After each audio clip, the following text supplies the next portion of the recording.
अधूरी कहानी, भूला दिया गया सच। सागर और संजय, दो दोस्त, एक रिसोर्ट में अपनी छुट्टियों का आनंद ले रहे थे।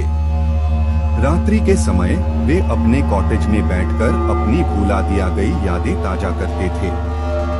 एक दिन संजय ने एक पुरानी और अजीब चाबी पाई। चाबी के साथ एक नोट भी था जिसमें लिखा था, यह चाबी तुम्हारे लिए है, लेकिन सावधानी से प्रयोग करो। उत्सुकता में दोनों ने वह चाबी लिया और वहां के एक बंद कमरे को खोल दिया। उन्होंने उस कमरे में एक पुरानी और अजीब पुस्तक देखी।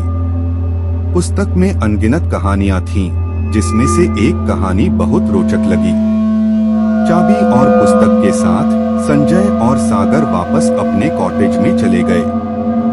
रात्रि के समय जब वे वह कहानी पढ़ रहे थे तो उन्हें एक अजीब सा महसूस हो रहा था। कहानी के माध्यम से वे वहीं की ध्वनियां सुनने लगे और वहीं की छवियों को देखने लगे।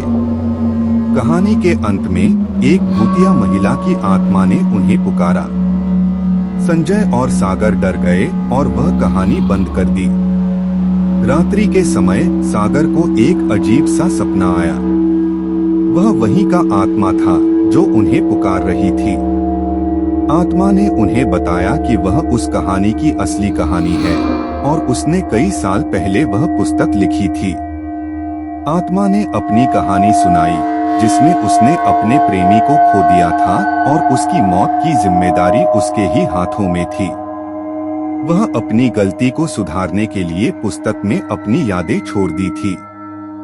सागर को सपने में अपनी गलती का एहसास हुआ और वह अब उसे सुधारने का निर्णय लिया। वह अपनी गलती को मानने के लिए तैयार था। संजय और सागर ने मिलकर एक पंडित को बुलाया और उसे पुरानी पुस्तक की कहानी सुनाई। पंडित ने उन्हें एक जगह ले जाकर एक पूजा करवाई, जिसमें आत्मा को शांति मिली।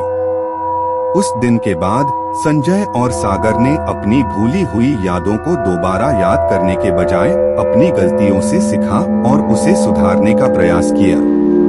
उन्होंने समझा कि भूली हुई यादों से बदलाव नहीं हो सकता, लेकिन अपनी गलतियों को सुधारकर वे अपने भविष्य को सुंदर बना सकते हैं।